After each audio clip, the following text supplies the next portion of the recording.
സദാശിവസമാരംഭാം ശങ്കരാചാര്യമധ്യമാം അസ്മദാചാര്യപര്യന്താം വന്ദേ ഗുരുപരമ്പരാം. ശ്രീ ഗുരുഭ്യോ നമഃ. അഭിവന്ദ്യരായ ശ്രോതാക്കൾക്ക് സാദര പ്രണാമങ്ങൾ അർപ്പിച്ചുകൊണ്ട് ഉത്തര രാമായണ പഠനത്തിന്റെ 28ാം ദിനത്തിലേക്ക് പ്രവേശിക്കുകയാണ്. എല്ലാ സജ്ജനങ്ങളെയും അതിലേക്ക് സ്വാഗതം ചെയ്തുകൊള്ളുന്നു. ഇന്ന് നമുക്ക് പാരായണം ചെയ്യാനുള്ള ഭാഗം 3-ാം അധ്യായത്തിൽ 1059 വരി മുതലാണ്. അതായത് ദണ്ഡരാജചരിതം. തുടക്കം. അഗസ്ത്യ സന്നിധിയിലെത്തിയ രാമദേവനെ സ്വദേവപുത്രനായ ശ്വേതന്റെ കഥകൾ, വിചിത്രമായ കഥകളെ കേൾപ്പിക്കുകയായിരുന്നു മുനി. അപ്പോഴാണ് രാമദേവൻ ഒരു സംശയം. ദണ്ഡകവനത്തിൽ എന്തുകൊണ്ടാണ് ജന്തുക്കളൊന്നുമില്ലാത്തത്? അത് അഗസ്ത്യമുനിയോട് ചോദിക്കുകയുണ്ടായി. അഗസ്ത്യമുനി അതിനുത്തരമായി മുന്നോട്ടുള്ള കഥ പറയുകയാണ്. ഇനി നമുക്ക് പാരായണം തുടരാം. ജാനകീകാന്തസ്മരണം ജയ ജയ രാമ രാമ. ഹരി ശ്രീ ഗണപതയേ നമഃ. അവിഘ്നമസ്തു. ആർക്കവംശത്തിൽ മുന്നമിക്വാകുമഹീപതി മുഖ്യനായുണ്ടായി വന്നാനവനു തനയന്മാർ ഉണ്ടായാർ 100 ജനം. അവരിൽ ഇളയവൻ ദണ്ഡനെന്നറിഞ്ഞാലും അവനു മേലിലൊരു ദണ്ണമുണ്ടായി വന്നിടും എന്നതു മുന്നേ തന്നെ പണ്ഡിതനായ താതനറിഞ്ഞു വഴി പോലെ. സൂര്യവംശത്തിൽ പിറന്ന ഇക്ഷ്വാകു എന്ന രാജാവിന് 100 പുത്രന്മാരുണ്ടായിരുന്നു. 100 ജനം. അവരിൽ ഇളയവനായ ദണ്ഡൻ, അവന് പിന്നീട് ജീവിതത്തിൽ പല ബുദ്ധിമുട്ടുകളും അനുഭവിക്കേണ്ടി വരും എന്ന് കാലേ കൂട്ടി അറിയാവുന്ന ഇക്ഷ്വാക് രാജാവ് എന്താണ് ചെയ്തതെന്ന് നോക്കാം. വിന്ധ്യസാനുനിശതയോജന വിസ്താരത്തിൽ ബന്ധുരമായിട്ടൊരു രാജ്യവും തീർത്താനല്ലോ. വിന്ധ്യാസാനു പ്രദേശത്ത് 100 യോജന വിസ്താരത്തിൽ ബന്ധുരമായി മനോഹരമായ ഒരു രാജ്യം തീർത്തു. തത്രൈവ വാഴിച്ചിതു ദണ്ഡനെ ജനകനും നിത്യസൗഖ്യേന വാണാൻ ശുക്രനെ ഗുരുവാക്കി. അവിടെ തന്റെ ഏറ്റവും ഇളയ മകനായ ദണ്ഡനെ യാതൊരു ദണ്ഡവുമില്ലാതെ രാജാവായി വാഴിച്ചു. ദണ്ഡന്റെ ഗുരുവാരാണ്? ശുക്രൻ. ശുക്രാചാര്യനെ ഗുരുവാക്കി. അങ്ങനെ പല നാൾ ചെന്ന കാലം ഒരു നാൾ ചൈത്രമാസി ബലവാൻ ശുക്രൻ തന്നെ കണ്ടു വന്ദിപ്പാൻ പോയാൻ. അങ്ങനെ അവര് സന്തോഷത്തോടു കൂടി കഴിഞ്ഞു വരവേ ഒരു ചൈത്രമാസത്തിൽ ദണ്ഡൻ ആചാര്യനായ ശുക്രമഹർഷിയെ കണ്ട് വന്ദിപ്പാനായിട്ട് അദ്ദേഹത്തിന്റെ ആശ്രമത്തിലേക്ക് പോയി. പർണശാലാന്തേ വിളയാടി നിന്നിടുന്നൊരു കന്യക തന്നെ കണ്ടു കാമപീഡിതനായാൻ.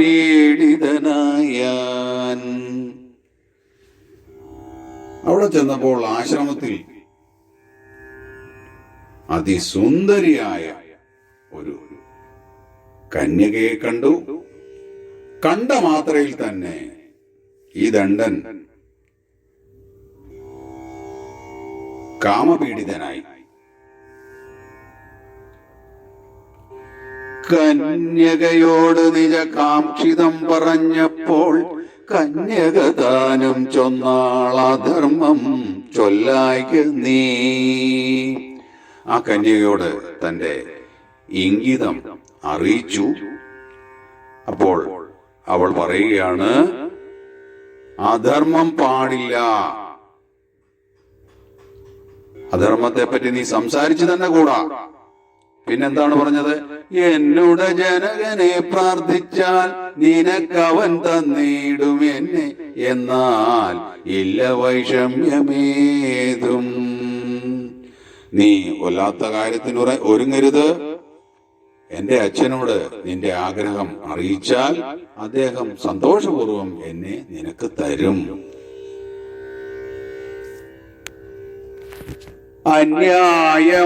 അന്യായ കർമ്മമത് കൂടാതെ കാട്ടിയിടുകിൽ നിന്നെയും മുടിച്ചിടും എന്നോട് താതൻ നൂനം.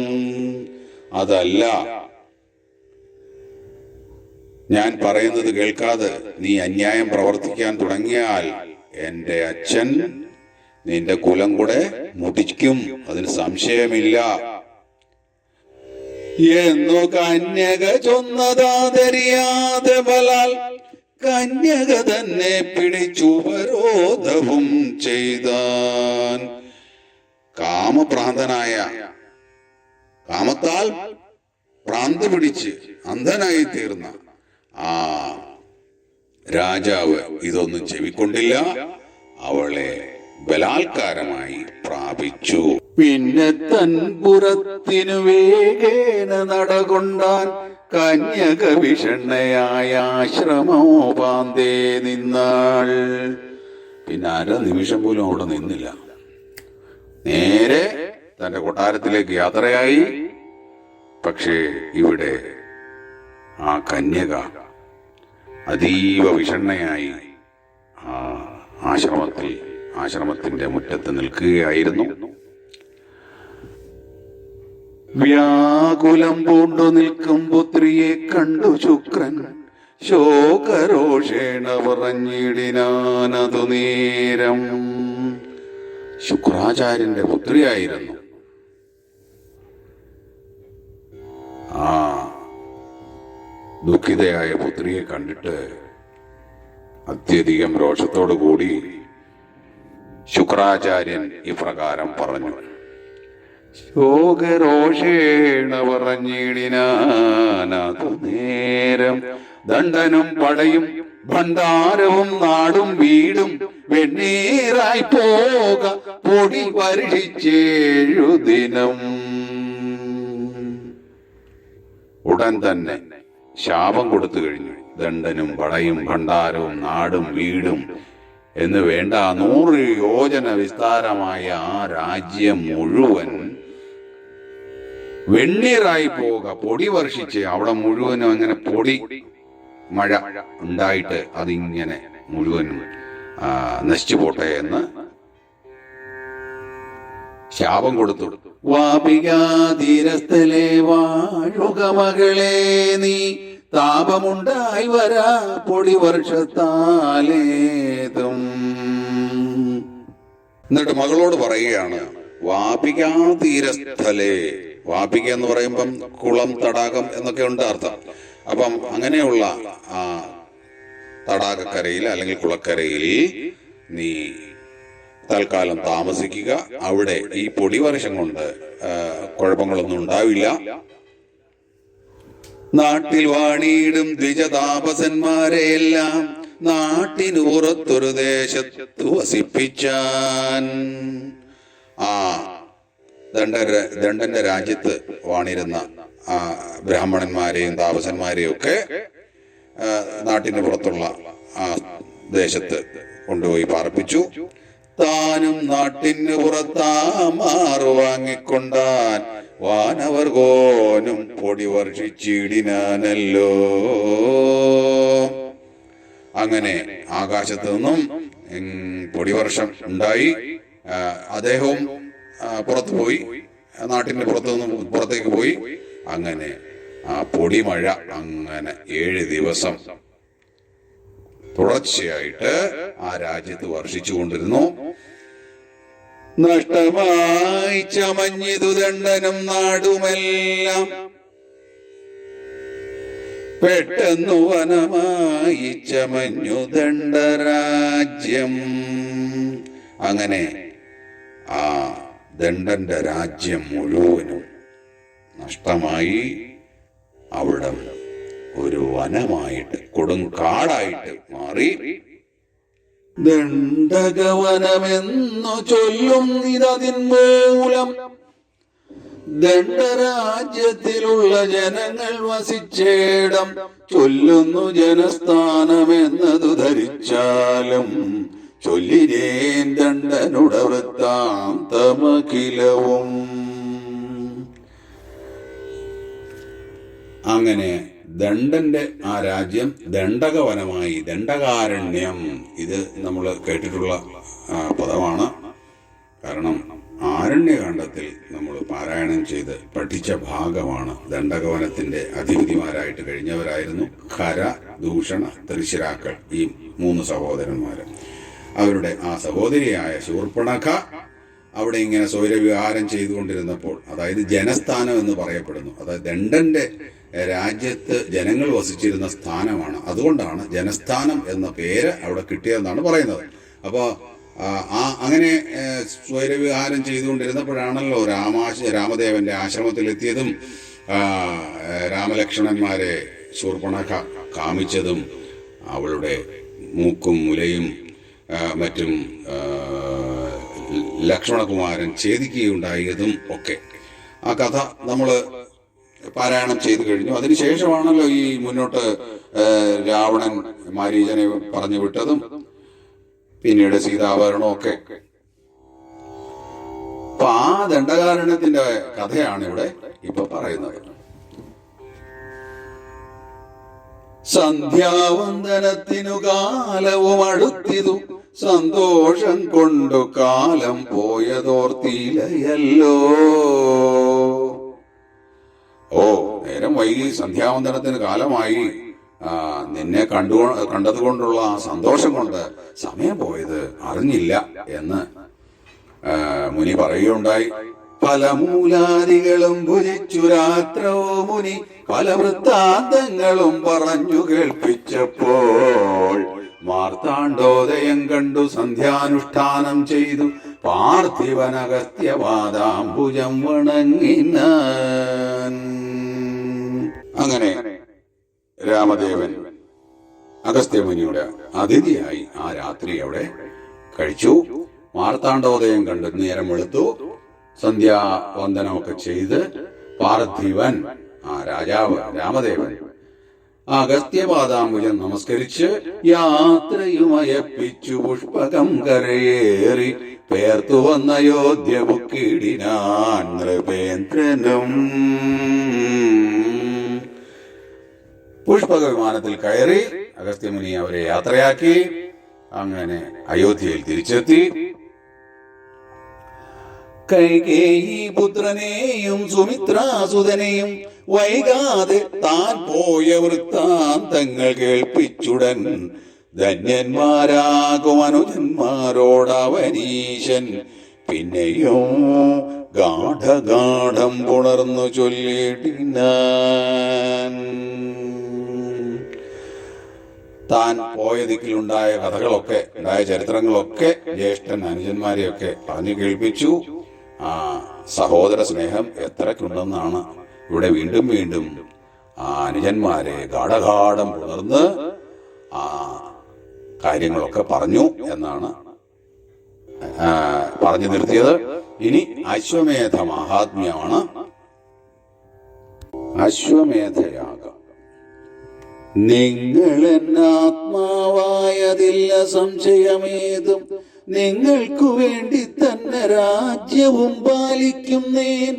ഉണ്ടൊരു യാഗം ചെയ്യുവാൻ ആഗ്രഹമതു നിങ്ങൾ കണ്ടിച്ചു ചൊല്ലിയിടുവിൻ സാധ്യവുമെല്ലാം. അങ്ങനെയിരിക്കെ രാമദേവൻ തന്റെ സഹോദരങ്ങളെയൊക്കെ അരികത്ത് വിളിച്ച് പറയുകയാണ്, നിങ്ങൾ എൻ്റെ ആത്മാവാണ്. അത് പ്രത്യേകിച്ച് പറയേണ്ട കാര്യങ്ങളില്ല. ആ സഹോദരങ്ങൾക്കിടയിലുള്ള സ്നേഹം, വാത്സല്യം അത്രയ്ക്ക് ഉണ്ട്. അപ്പോൾ അവരോട് പറഞ്ഞു, നിങ്ങൾ എൻ്റെ ജീവനാണ്, അതിന് യാതൊരു സംശയവുമില്ല. നിങ്ങൾക്ക് വേണ്ടിയാണ് ഞാൻ ഈ രാജ്യഭാരം ഏറ്റെടുത്തത്. നമുക്ക് ഒരു യാഗം ചെയ്യാൻ ആഗ്രഹമുണ്ട്. അതിനെപ്പറ്റി നിങ്ങൾ എന്താണ് പറയുന്നത്? അതിൻ്റെ സാധ്യതകളും ദുസ്സാധ്യതകളും അസാധ്യതകളും ഒക്കെ എന്താണെന്ന് വെച്ചാൽ നിങ്ങൾ പറയണം. മിത്രനും വരുണനും ചന്ദ്രനും വിത്തേശനും എത്രയും ലോകോത്തമന്മാരായാർ കർമ്മം ചെയ്തു നിന്തിരുവടി ചിന്തിച്ചാൽ ഒരു യാഗം ചെയ്യുവാൻ എന്തൊരു ദണ്ണമെന്ന് ഭരതനുര ചെയ്താൻ. ഇത് കേട്ട് ഭരതൻ പറയുകയാണ്, മിത്രനും വരുണനും ചന്ദ്രനും വിത്തേശനും. മിത്രൻ സൂര്യൻ, വരുണൻ ചന്ദ്രൻ, വിത്തേശൻ, ഇങ്ങനെയുള്ള ലോകോത്തമന്മാരൊക്കെ തന്നെ ആ കർമ്മം ചെയ്താണ് ഉത്തമന്മാരായത്. അതുകൊണ്ട് അങ്ങ് ചിന്തിച്ചു കഴിഞ്ഞാൽ, അങ്ങ് വിചാരിച്ചാൽ എന്ത് പ്രയാസം ഒരു യാഗം ചെയ്യുവാൻ. യാഗം ചെയ്തിടുന്നാകിൽ അശ്വമേധം ചെയ്യണം, യാഗങ്ങളെല്ലാറ്റിലും ഉത്തമം അശ്വമേധം എന്നു സൗമിത്രി രഘുനാഥനോടുറ ചെയ്താൻ. പിന്നെ മറ്റാതിനൊരു കഥയുമുറ ചെയ്താൻ.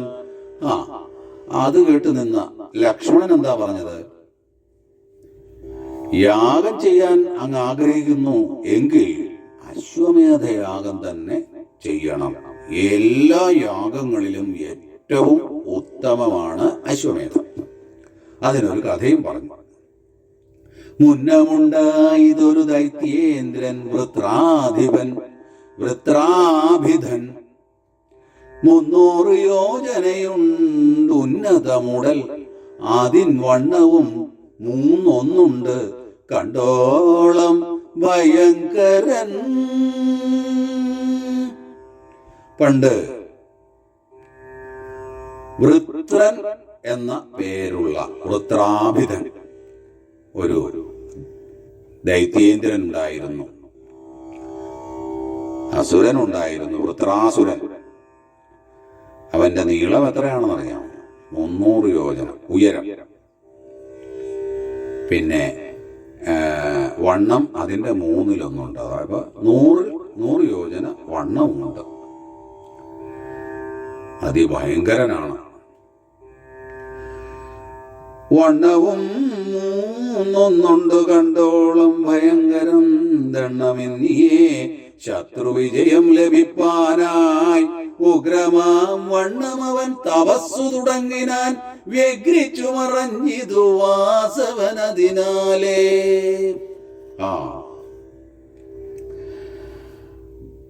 അവൻ തന്റെ ശത്രു ആയ ഇന്ദ്രനെ ജയിക്കാനായിട്ട് അത്യുഗ്രമായ തപസ് തുടങ്ങി. ഇതറിഞ്ഞ ഇന്ദ്രൻ, വാസവൻ ഇന്ദ്രൻ, ആകെ വിഷമിച്ചു. ത്രൈലോക്യമടക്കുവാൻ തപസ്സെന്നോർത്തു ശക്രൻ പാലാഴിപുക്ക് പത്മനാഭനെ സ്തുതി ചെയ്താൻ. വൃത്രന്റെ തപസ്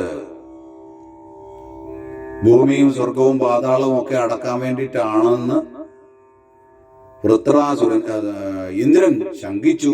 എന്നിട്ട് പാലാഴിയിൽ പോയി പത്മനാഭനെ സ്തുതിക്കുകയുണ്ടായി. വൃത്രാസുരനെ പറ്റി ഭാഗവതത്തിൽ 6-ാം സ്കന്ധത്തിൽ വിശദമായിട്ട് പറഞ്ഞിട്ടുണ്ട്. ഇന്ദ്രസഭയിൽ വെച്ച് ദേവഗുരുവായ ബൃഹസ്പതി അപമാനിക്കപ്പെട്ടു. അദ്ദേഹം അവിടെ നിന്ന് മറഞ്ഞു.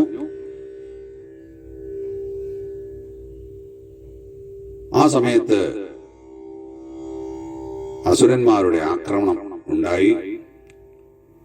ഉപദേശിക്കാൻ ഗുരുവില്ല. ഇന്ദ്രൻ ബ്രഹ്മാവിനെ സമീപിച്ചു.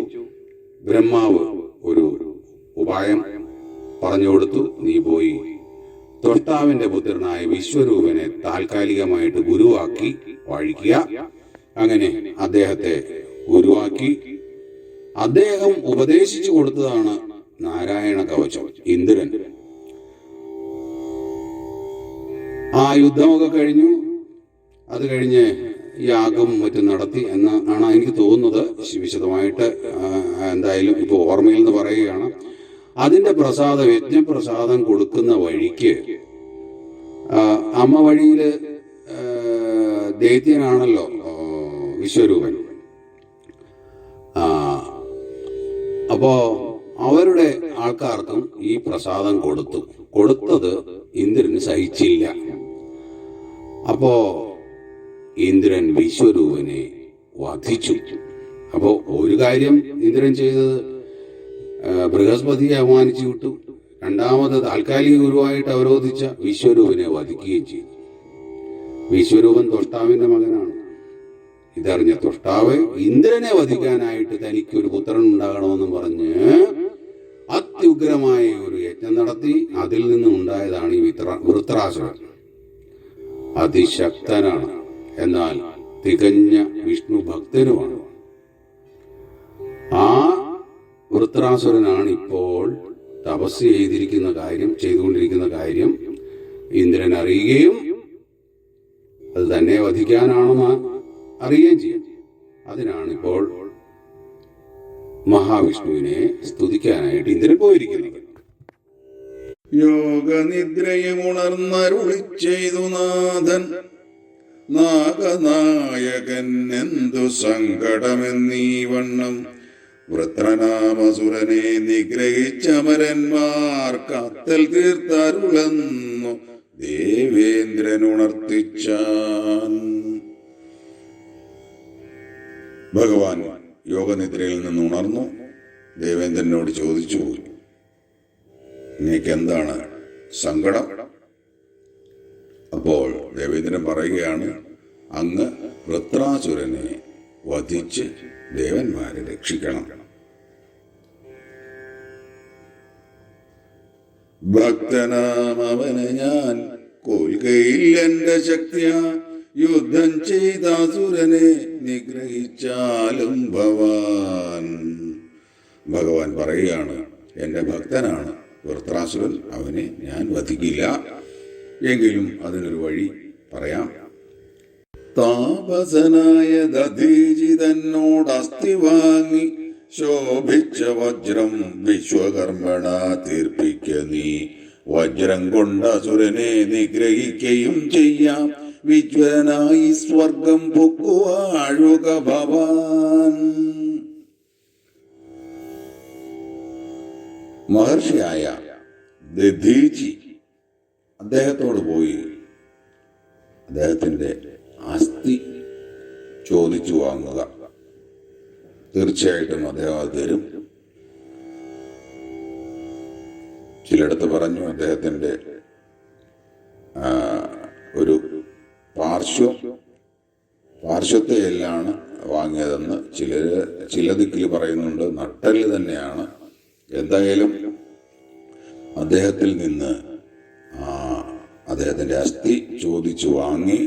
അതുകൊണ്ട് വിശ്വകർമാവിനെ കൊണ്ട് ഒരു ആയുധം തീർപ്പിക്കുക. ആ ആയുധത്തിന്റെ പേരാണ് വജ്രം.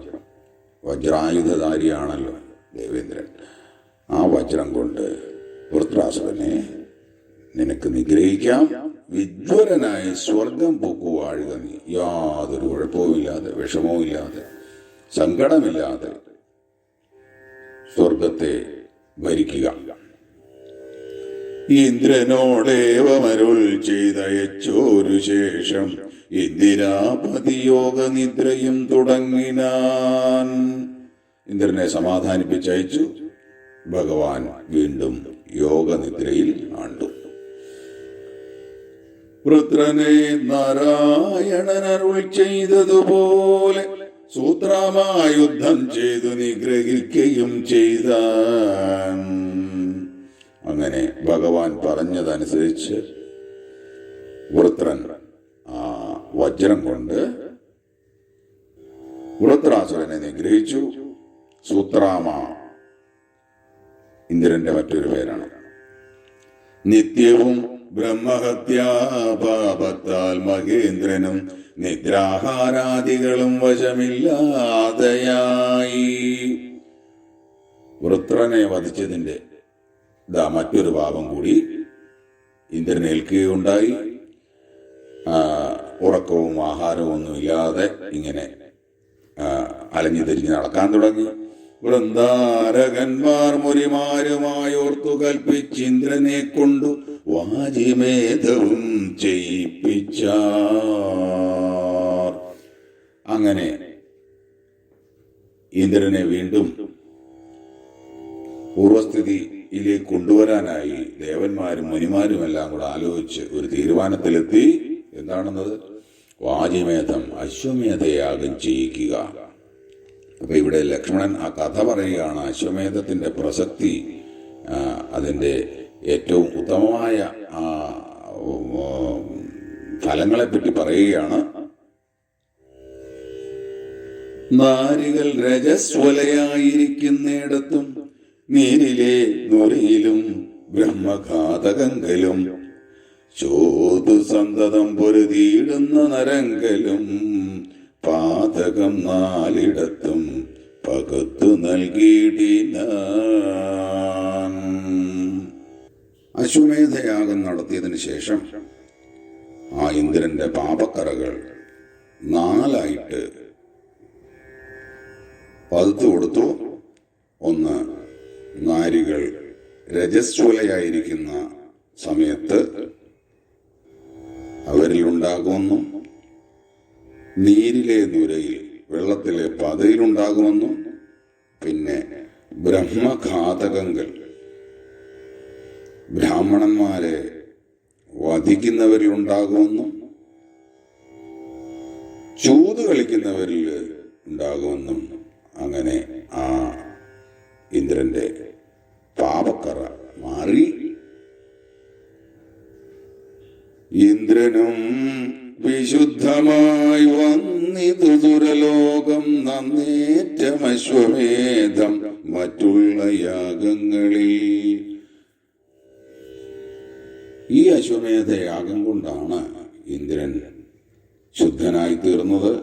അതുകൊണ്ട് അശ്വമേധയാഗം മറ്റുള്ള യാഗങ്ങളിൽ വെച്ചും ഉത്തമമാണ് എന്ന് ലക്ഷ്മണൻ രാമനോട് പറഞ്ഞു. സുമിത്രാത്മജവാക്യം കേട്ടു രാഘവൻ ചൊന്നാൻ അമിത്രാന്തകനായ കർദമപുത്രീ സുതൻ. സൂര്യസോമാന്വയങ്ങൾ രണ്ടിനും ആദ്യനായോരാര്യനാമിളൻ ഭൂമി പാലിച്ചു വാഴും കാലം. ഇപ്രകാരം ലക്ഷ്മണൻ പറഞ്ഞത് കേട്ടതിന് ശേഷം രാമദേവൻ മറ്റൊരു കഥയിലേക്ക് കടക്കുകയാണ്. അമിത്രാന്തകനായ, അതായത് ശത്രുവിന്റെ അന്തകനായ കർദമപുത്രീ സുതൻ, കർദമപുത്രിയുടെ മകൻ, സൂര്യസോമാന്വയങ്ങൾ രണ്ടിനും ആദ്യനായ. സൂര്യസോമാന്വയങ്ങൾ അതായത് സൂര്യകുലത്തിനും ചന്ദ്രകുലത്തിനും മുമ്പേ ശ്രേഷ്ഠനായ ഇളൻ എന്ന രാജാവ് ഭൂമി പരിപാലിച്ച് വരവേ മൃഗയാ വിവശനായി ചെന്നിളാമൃതം പുക്കാൻ മൃഗശാപാക്ഷികളായി ചമഞ്ഞു പുരുഷന്മാർ.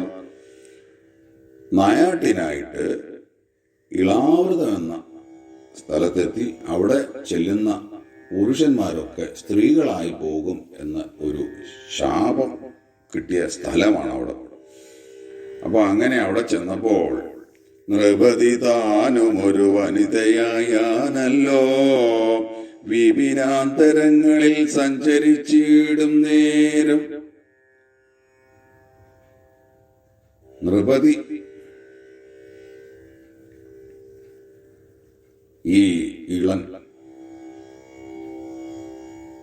എത്തിയപ്പോൾ സ്ത്രീയായി മാറി. അതിനുശേഷം അദ്ദേഹം അവിടെ വനത്തിലിങ്ങനെ സഞ്ചരിക്കുകയായിരുന്നു. ബുധനും കണ്ടു നിജ ഭവനെ വെച്ചുകൊണ്ടു ശിതികണ്ഠനെ സ്തുതിച്ചളവു ജഗന്നാഥൻ പ്രത്യക്ഷനായി ചൊന്നാൻ, എന്നാലേ സാധ്യമല്ല ഭക്ത്യാ പാർവതി തന്നെ സേവിച്ചേ ഫലം വരൂ.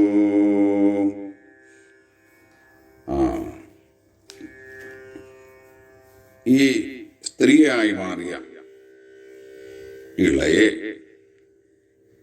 ബുധൻ കണ്ടു.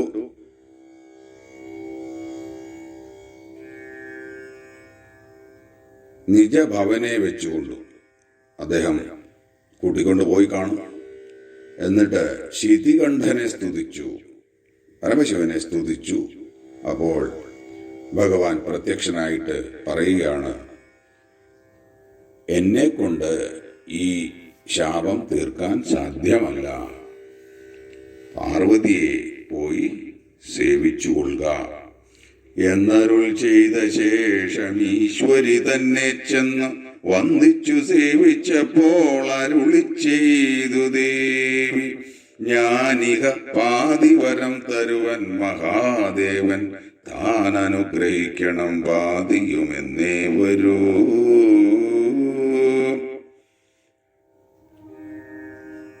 ഈ കഥകൾ കുറച്ച് അധികം വിസ്തരിക്കേണ്ടതായിട്ടുള്ള കഥകളാണ്. അതൊക്കെ ഇപ്പം തൽക്കാലം വിസ്തരിക്കുന്നില്ല. ഭാഗവതത്തിൽ ഈ ചന്ദ്രവംശത്തെ പറ്റി എടുത്തു പറയുന്നുണ്ട്, അതിലുണ്ട് ഈ കഥകൾ വിസ്തരിച്ച്. അപ്പോൾ എന്തായാലും പാർവതി ദേവിയെ പോയി ആശ്രയിച്ചു. അപ്പോഴും കാര്യങ്ങൾ മുഴുവനായില്ല. ദേവി പറഞ്ഞു, പകുതി വരം ഞാൻ തരാം, പകുതി ദേവൻ തന്നെ തരും. അപ്പൊ എന്താണ്? നാരിയായൊരു മാസം കഴിഞ്ഞാൽ പിന്നെ മാസം പുരുഷനായി വാഴുക, പിന്നെ മാനിനിയായും ഇങ്ങനെ മാസം പ്രതി കലർന്നു വാഴും കാലം. അങ്ങനെയായി വാഴുന്നാളുള്ള അവസ്ഥകളൊന്നും പുരുഷനായി വാഴുന്നാൾ തോന്നുകയില്ല താനും. വരവുമേവം കൊടുത്തിടിനാൾ ഭഗവതി. ഇളൻ സ്ത്രീയായിരിക്കവേ, ഇളയായിരിക്കവേ ബുധനിൽ നിന്നും ഗർഭവതിയായി ഒരു പ്രസിദ്ധനായ പുത്രൻ ജനിച്ചു, പുരൂരവാവെന്ന പേരിൽ. ഇദ്ദേഹമാണ് ചന്ദ്രവംശത്തിലെ ആദ്യത്തെ രാജാവ്. സോമവംശത്തിങ്കലെ കാതിരാജാവും അവൻ. ഭൂമിയും വാനോർ നാടും അടക്കി വാണാനല്ലോ. വളരെ ശക്തിമാനായിരുന്നു. കീർത്തികേട്ട പുരൂരവാവെന്ന രാജാവ് സ്വർഗവും ഭൂമിയും ഒക്കെ അടക്കി ഭരിച്ചുകൊണ്ടിരിക്കുകയായിരുന്നു. സോമനന്ദനൻ പിന്നെ പർവ്വതാദികളായ മാമുനിമാരെയൊക്കെ വരുത്തി ചൊല്ലിയിടിനാൻ. പ്രധാനപ്പെട്ട മഹർഷിമാരെയൊക്കെ വരുത്തി അദ്ദേഹം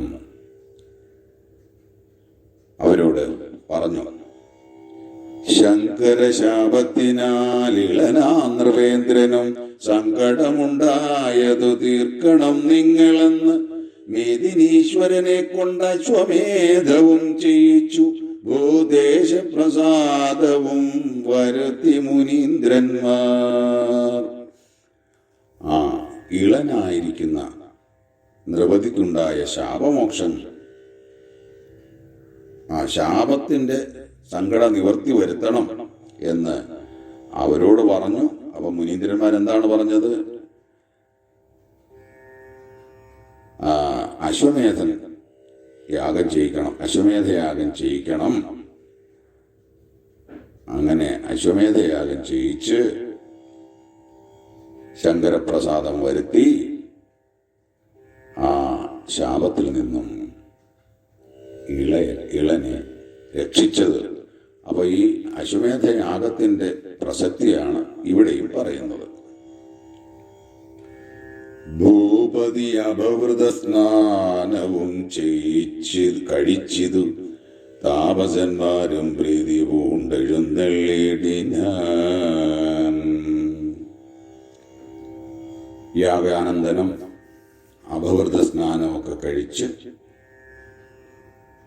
എല്ലാവരും സന്തോഷത്തോടു കൂടി അവരവരുടെ ദിക്കിലേക്ക് പോയി. എത്രയും മഹത്വമുണ്ട് അശ്വമേധത്തിനെന്ന് പൃഥ്വീശൻ താനും അനുജന്മാരോടരുൾ ചെയ്തു. അങ്ങനെ ആ അശ്വമേധയാഗത്തിന്റെ മഹത്വം അത്രയ്ക്കുണ്ട് എന്ന് അനുജന്മാരെ പറഞ്ഞു കേൾപ്പിച്ചു. നമുക്ക് ഇന്നത്തെ പാരായണം ഇവിടെ സമ്പൂർണമാക്കാം. പാർവതി ദേവി ഇളയ്ക്ക് ശാപമോക്ഷം കൊടുത്തു. എങ്ങനെയാണത്? ഒരു മാസം സ്ത്രീയായിട്ട്, അടുത്ത മാസം പുരുഷനായിട്ട്.